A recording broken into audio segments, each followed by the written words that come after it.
Hello, welcome to Maddie Makes. I'm Crystal, and this is podcast number 5 of 2025. Yes, we started in the middle of the year because I can.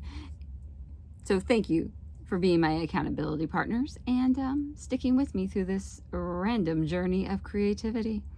As usual, we are going to start with fiber first. But this time we have wool processing. So we're going to do wool processing, spinning, jump into knitting, dive into crochet, and then hit acquisitions and future videos.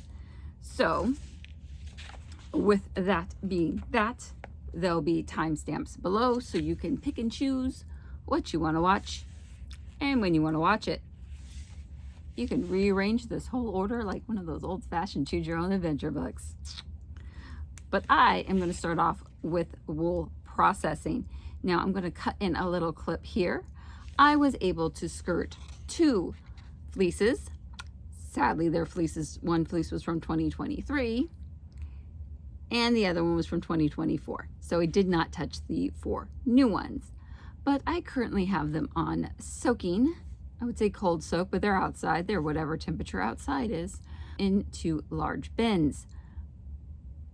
I will take care of them next I have a chance to take care of them. And that is my life. So we'll have 2 clean fleeces hopefully by the end of the week. My goal. And then we'll jump into spinning. Now I'm going to start with finished stuff first just because it works better for flow. 2 finished sock yarn skeins. Now these are off my Norwegian Spinning Wheel, which was built prior to 1852. Now, I swear the bobbin looked the same amount of fullness, but evidently one was more compact than the other. And there's way more fiber yardage in this skein than in this skein. But I used up all of that beautiful peacock blue. Now, not just in these 2 skeins. I have 2 more skeins that look about like this, little and sad, upstairs, drying on the edge of the deck. So they are all wet, which is why they're not down here. So that's 4 finished skeins as soon as those dry up. So very happy about that. For next time, we are going to do this beautiful purple. Now it started out like this. This is one of those pre-made bats, because I pre-made it a while ago, that I had sitting on my shelf. And since talking to Miss Trish about stash management, I'm trying to work through things as fast as I can, even though personally, I do more than 6 hours of crafting a week. The video will come out on Thursday. Pop in, you'll know what I'm talking about after watching that.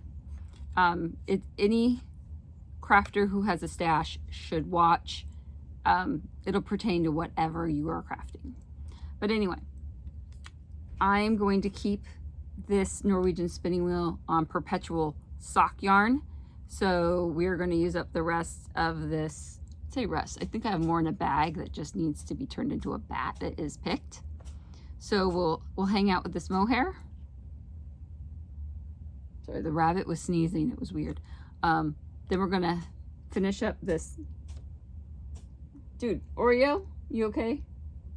My man? You don't look panicked. You okay? You're allergic to your clean litter box. His ears are down. He doesn't seem happy, but he doesn't seem in distress.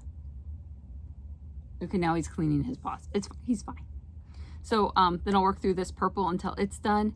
And then I have more gray, inserting footage here, that I'll have here, and this will be the gray, because it'll switch out, and then we'll apply onto this one. That made sense, right? I have 4 spools. One's partly with the gray, and I have more gray floof to spin it up. So I'm just going to work through my long wools, because we know they're really durable and they're shiny and pretty, even though we don't know 100% of their makeup, but we know they're a nice long wool. And I'll work through some of my rainbow mohairs and keep that going on. So I'll have 2 wools and a mohair pretty much on a normal cycle. maybe throw some alpaca in here and do an alpaca wool mohair combo. Not a blend, combo, because each one will be represented. So stay tuned for having this beautiful purple, and it has little blue streaks in it too. Get the true coloration of that. Oop, here, true coloration. You're a little dull. Other than that, it's fine. Okay. And the rest for spinning, I kind of finished up the Surrey. All right. So I spun this, the singles for this, at Briarwood Alpaca Ranch, and that is in West Salem. Okay, so it's a bit of a drive, no big deal, life is good.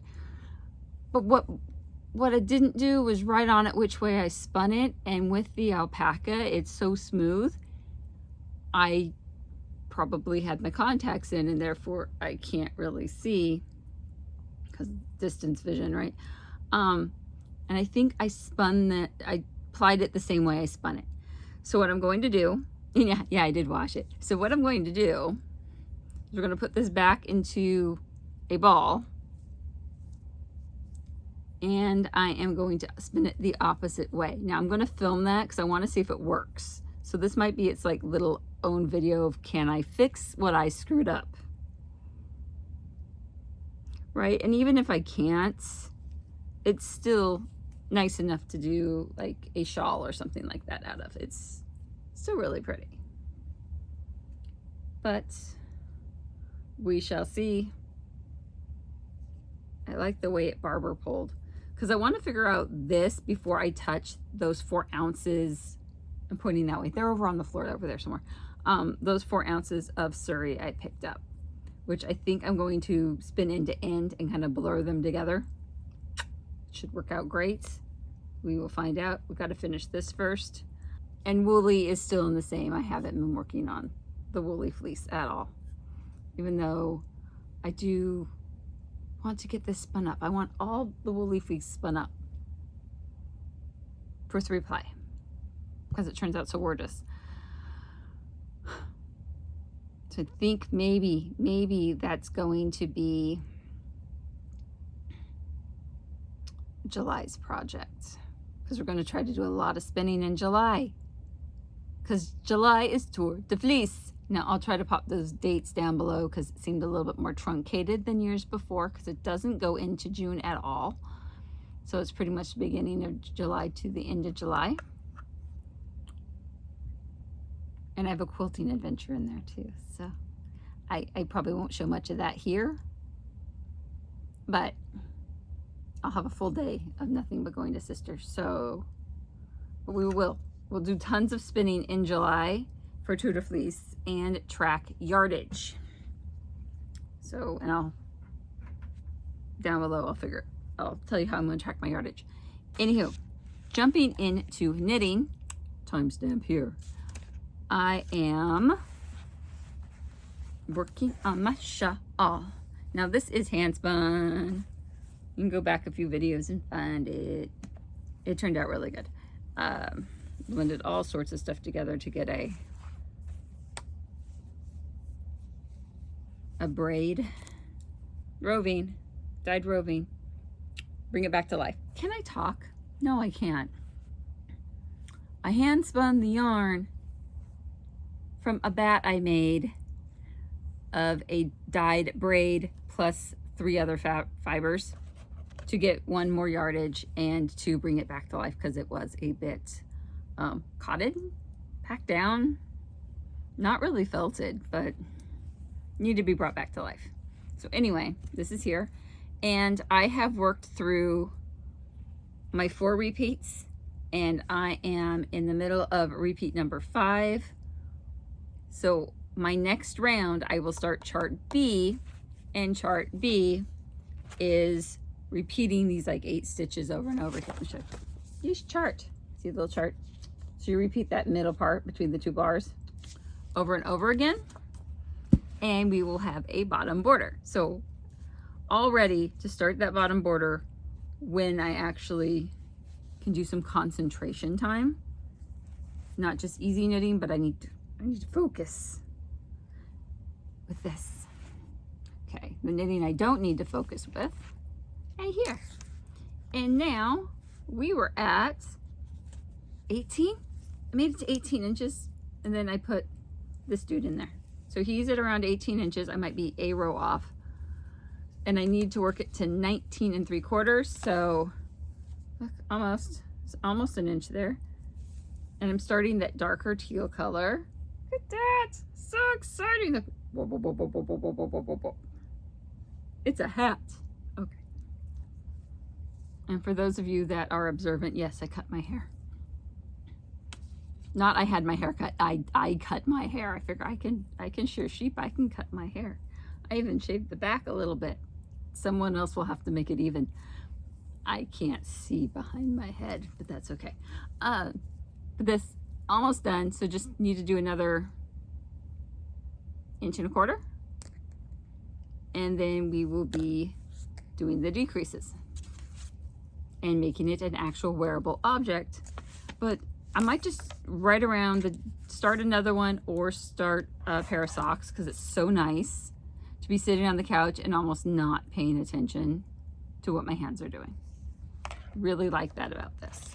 So those are the two things on the needles, other than this thing, which is still on the needles. But again, this is concentration work, because I knit with both hands, or I put 2 yarns on one and then I pick which one I want. But I have to be able to concentrate on that grid. If not, things go funny. We don't want that. Okay, so on to crochet, which is why you had gray yarn in your face.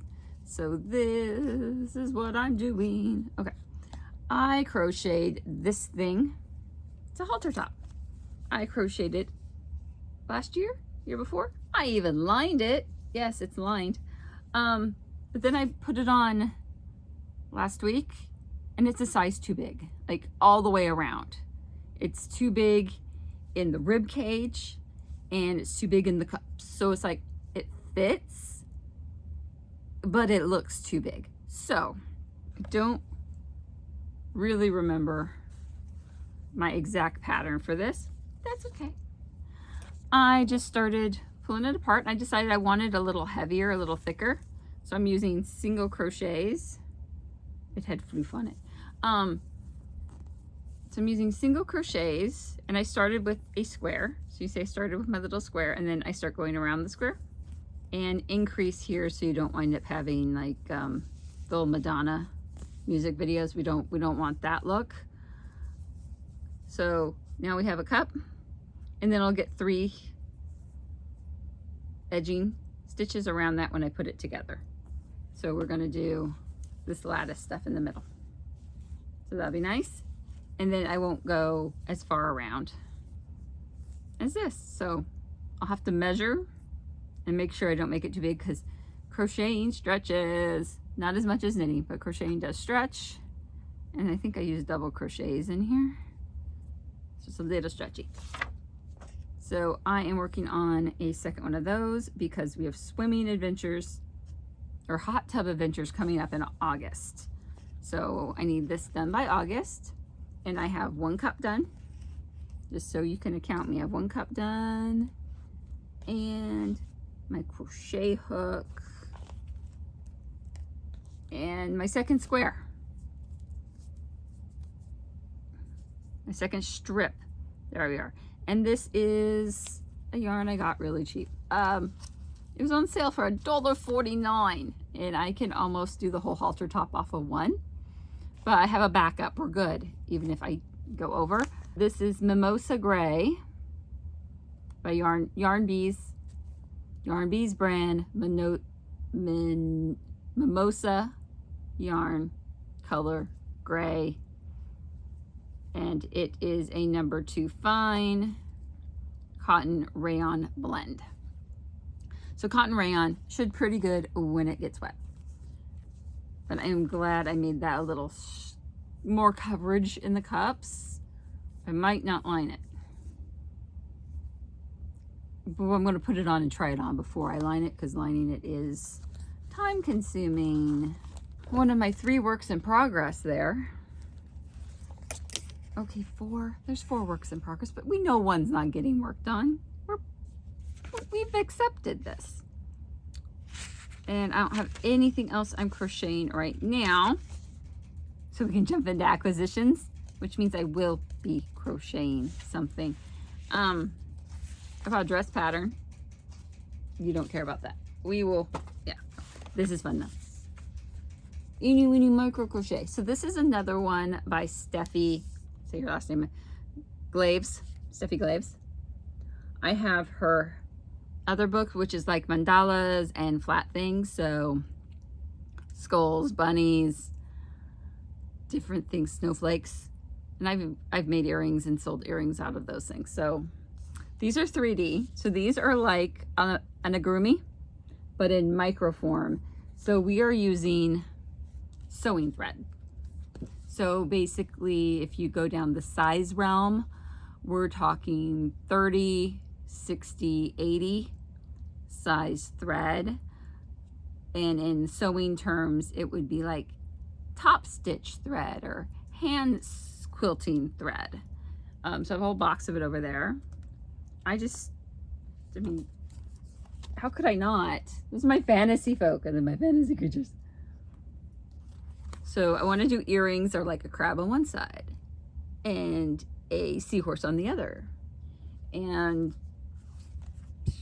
a witch on one side and a wizard and dragon. Oh, that might be too big, but we will see how big they stitch up. I mean, there's even like planets and an astronaut. So I really want to make those for my daughter just for fun. And then all the sea creatures. I can't see what I'm showing you, but I'm pretty sure it's great. Okay, so I'm gonna get my readers on and work on some of these itty bitties